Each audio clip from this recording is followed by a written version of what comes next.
gun. Ramos looking like he's got one more good run. His hips are a little shaky, but his heart is still true.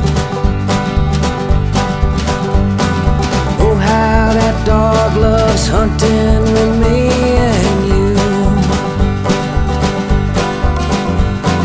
Sporting Dog Adventures, run, boy, run. Everything you need is here under the sun. Hey, this is Jeff Fuller of Soggy Acres Retrievers and Sporting Dog Adventures TV. We have had a great run showing our love for dogs with our show, our podcast, our social media, and all of that is based on Soggy Acres Retrievers. We proudly bring this podcast to you by Soggy Acres Retrievers and ask you, if you are looking for training, boarding, or a yellow, black, or chocolate Labrador Retriever puppies, please check out soggyacres.com. Remember, everyone deserves a soggy dog. Welcome to the Sporting Dog Adventures podcast. I am your host, Jeff Fuller of Soggy Acres Retrievers, and I want to welcome you to a wonderful show today. Today on our show, we are going to talk about the puppy process, which is basically what goes into the timing of once a dog is in season, is bred, puppies go home, because we've had a lot of questions where people are putting deposits down for litters in spring. And right now it's October. And I always feel bad, and I try to explain to people, basically, I can't give you that exact timing because, quite honestly, we don't have it. So we're going to talk about the puppy process. I am going to talk about the importance of vaccinations after that in the dog training program or dog tip program.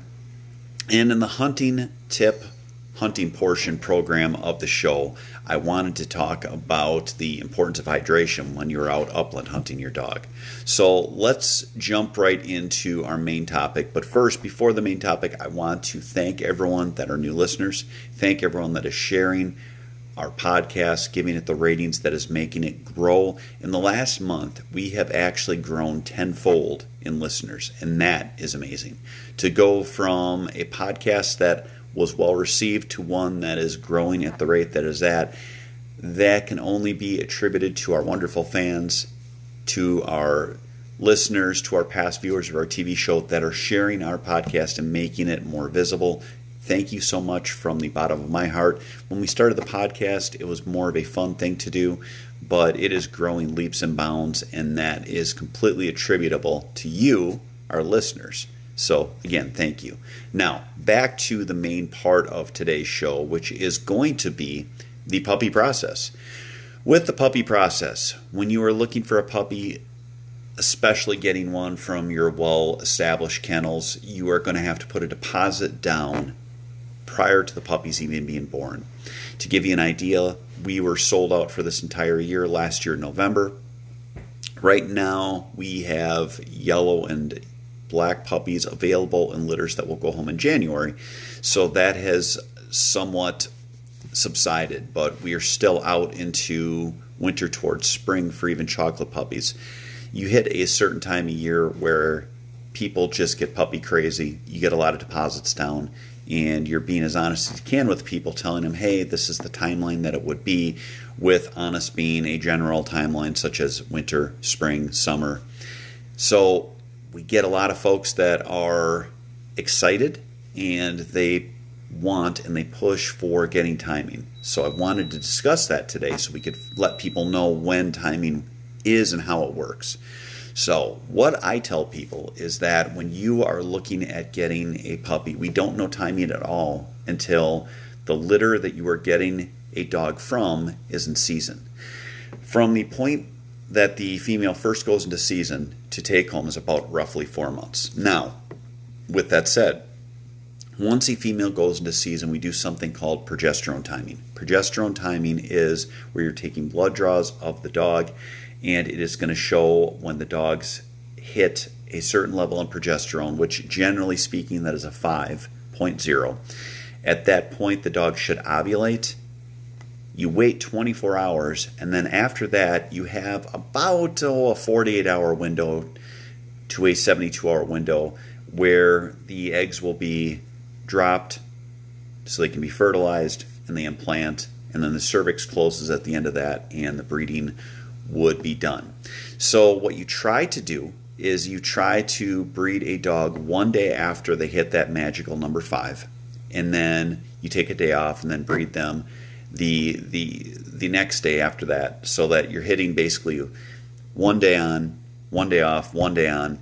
You're going to have good coverage over the entire time that dog is fertile and the dog is able to be bred, and that ensures a good solid pregnancy. When we breed our dogs, we always do our progesterone timing, with the reason being, if you are at the point where it's too early to breed them and they still get a breeding, or too late, you can have small litters. When you have small litters, one, it is harder on the mother because the puppies will grow incredibly large. 2, it's harder on the clients because clients all are so excited to get a puppy. And 3, oftentimes when you have a litter of 3 or less puppies, you end up with a C-section. So a C-section for a dog is no different than a human being. It's not bad for them per se medically, but still, any medical procedure is harder on the dog. So you want to do what's right for them. You want to make sure that you are hitting the timing properly, having those big litters, and then getting them out the door on time when you're giving people that 4-month window-ish. Now, in our kennel, I don't tell people that we have a pup for them until the puppies are here and they've been to the vet. Your gestation from the time of breeding is 61 to 63 days. Once the puppies are born, in the first 5 days, you're going to take those puppies to the vet. I usually try to do in the first 2 or 3 days. You take them to the vet, you get them vet checked, and you get their dew claws removed. A dew claw is the 5th toe on the dogs. It's actually, through evolution, has migrated up their leg. There is an argument that dew claws shouldn't be removed. It doesn't hurt them to have it removed. If I have an adult dog that has a dew claw that is on it, I have zero concern about it, but your industry standard, and in the long run, a full dew claw could get torn off on a sporting dog when they're out in the field, so it could lead to a surgery. But again, if I have a dew claw that grows back some, or I had people that have dew claws that weren't removed on their dogs, I wouldn't go as far as worrying about having to remove it, because it's a concern, but not a huge concern. So, before day 5, you remove dew claws. Why before day 5? Because before day 5, it is just a flap of skin. The cartilage and bone has not grown in yet. So, in essence, you take them in, the vet clips it off, super glues it together, and it's done. It's not there anymore, and it's never a concern through the dog's life. When puppies are at that age, and until 2 weeks old, they are blind and deaf. So it's not like they see someone coming to take their dew claw off and they're going to hold it against them. They are blind and deaf. They are at a point where they're never going to remember it, and all they are thinking about is eating and crying for mom. Once you get to day 2 weeks, they open their eyes. That's when puppies start to get up and moving around. I always tell people for visits, I don't worry about visiting until after week 3. There's really not much to see. They just kind of lay around. They don't do a whole lot. Once they get to that week 3 to week 7, that's when they're up. That's when they're cute. That's when they are starting to form their personalities and have that puppy look to them. Side note, before about 2 weeks, they kind of look like little guinea pigs. They really don't even look like puppies. So it's something, if you haven't watched our Facebook page, Sporting Dog Adventures TV, watch our Facebook page. You can see videos that are shared over there, or watch our kennel page, Soggy Acres Retrievers, on Facebook. We put up videos so you can actually watch the puppies grow, and you can see how much they change. When we get to week 3, that is when you start doing your protocol for parasites. You will worm at week 3, at week 5, and week 7. We also treat at week 5 and week 7 for coccidiosis, which is common in Labrador Retriever puppies. And we also treat for the last week for something called Giardia, which is also very common. Coccidiosis and Giardia are a single protoplasm that are derived from stagnant water. It's not that they get stagnant water in their kennel. These parasites, worms, coccidiosis, and Giardia will live in the host, which is the mother, and then when they're put under stress, it will flare, and then she passes it to the puppies. So in essence, if your dog drinks out of a stagnant puddle, or out of a pond, or out of a stream, or out of a lake, they're probably going to have this in their system. And what happens is Mother Nature makes it that once they're under stress, it is pushed into the puppies. Not a big deal when they get it, just something that you try to prevent through your protocol. The interesting thing is when I have talked about this in past on the TV show, I've had people say how terrible it was because they've never had these things in their dogs and their puppies. When people say things like that, it's because they have absolutely zero experience and knowledge of dog breeding. We have these protocols that we follow that are set by veterinarians, and they're set because, again, dogs drink out of gross puddles, gross lakes, gross ponds. Dogs eat gross things. Eventually they're going to get this stuff. But when they're puppies, we try to prevent it when they're more, when they're more vulnerable, because it is harder to catch when they're so little. So again, you follow your protocol through that. Then you get to week 7. Before they go home, usually sometime during week 6, they're given their first series of shots. They are going to go home at week 7, and then 2 weeks after they go home, they will get their booster shots. One thing I always tell people, be very, very careful taking your puppy to an area where there's other dogs. Be careful when they're visiting other dogs because they aren't fully vaccinated. So you don't want them to pick up something that they're vaccinated for because it can be deadly to them. And that is going to take us into our next part of our show, which is going to be about the importance of vaccinations. And I'll talk about this more. But I hope that gives you an idea when you're looking at timing. Until a puppy is on the ground, we can't know what day they're going to go home. Again, there's always an ish. You're breeding them over 3 days. Pregnancy runs a 3-day stretch. So you're always going to have that, wiggle room when you're looking at for go home for puppies. We also send our puppies home on the first Saturday after they turn 7 weeks. I know there's always that day 49 myth that is out there. Yes, it's a myth that for some reason, if you don't take your puppy home after day 49, or if you take it home before day 49, somehow it's not the optimal timing. Folks, if you can find something that is scientific that will show me that, please send it. But wives' tales are wives' tales. There's nothing to that. You need to have a puppy that has been properly cared for, properly socialized, and then do the same once you have them home. That's how we have successful pups, successful dogs in the field. So again, I hope that helps you with the puppy process. Next, we're going to talk about the importance of vaccinations. And then in our hunting portion, we're going to talk about the importance of hydration. All that and more coming up after this.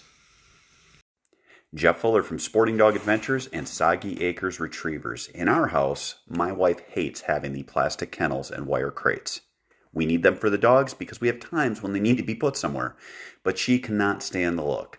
So we talked to DCT Kennels, and we now have a new partnership with them for a product that is a crate, but also a piece of furniture. If you want something that is practical as well as great looking, check out DCT Kennels. Jeff Fuller again from Soggy Acres Retrievers and Sporting Dog Adventures podcast.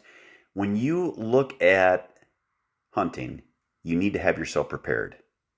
Our good friends at Mac Outdoors have reloading supplies as well as great clay target machines to get you prepared so you have more success in the field. Don't get that dirty look from your dog. Check out Mac Outdoors. Welcome back to the show. Now is the dog tip portion of our podcast, and I wanted to talk about the importance of vaccinations. I recently talked to someone that at 6 months lost their dog to parvo influenza. Parvo is something that is common in dogs. It is something that we vaccinate against, but it is something that lives naturally. It is something that wild animals have, dogs have, and you want to make sure you're doing your vaccination schedule by what your vet says, because it is also incredibly treatable if the dogs would get it, which if they're vaccinated, they generally don't. But if they do, it's just a mild bug that they get.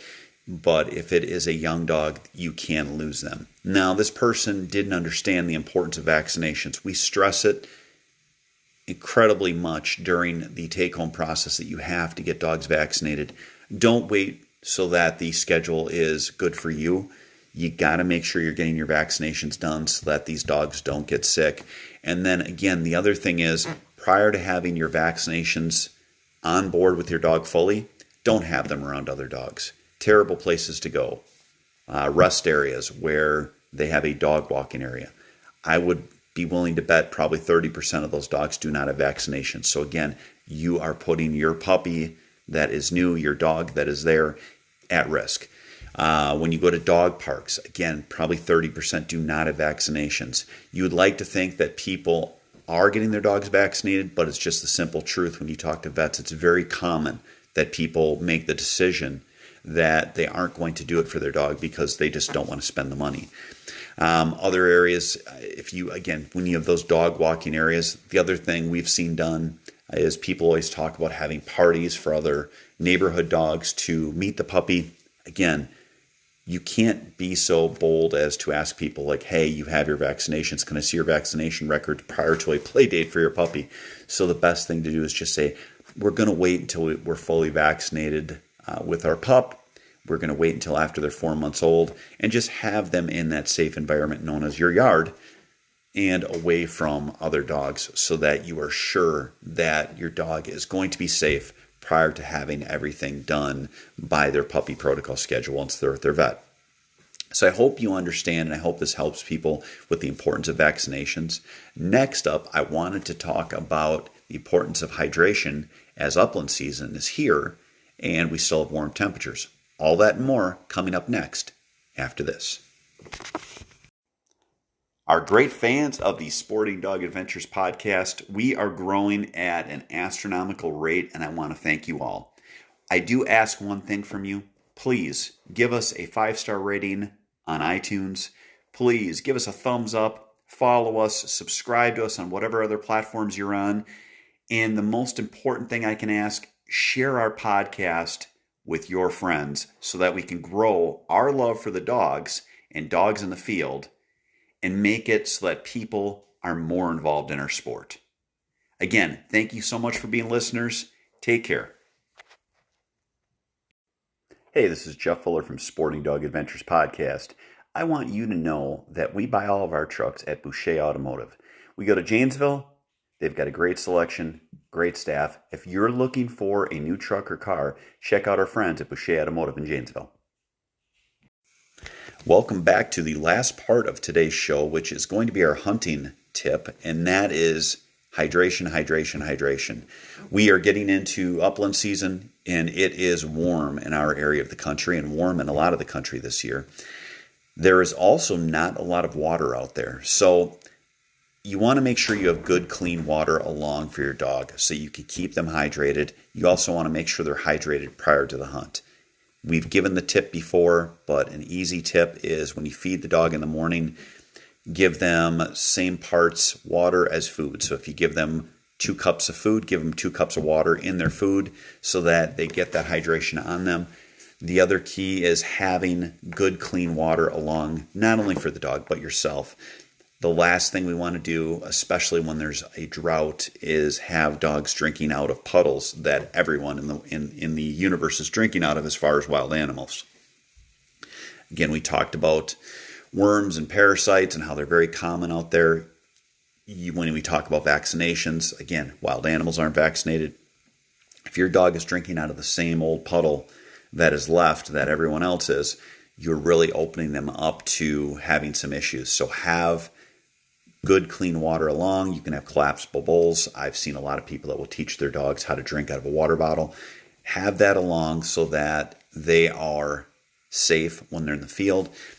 It still reminds me back to having talked to someone at the state of South Dakota back when I had our TV show and we were sponsored by them.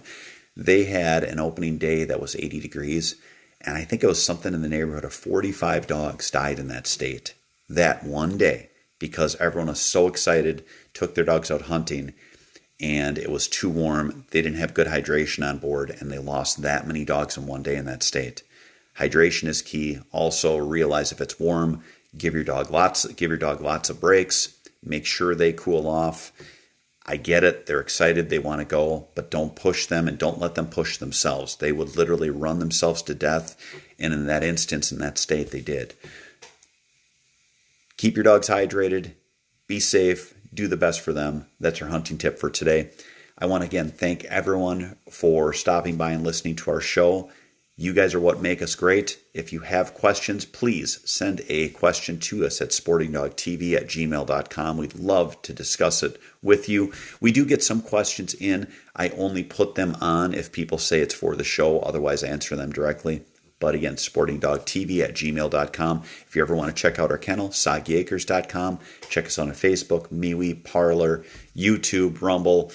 We are trying to make ourselves all out there for everyone that is a dog lover and we really want to try to grow our sport. So please help us share our love for dogs, your love for dogs, by sharing our show. Everyone have a great week. Take care and God bless.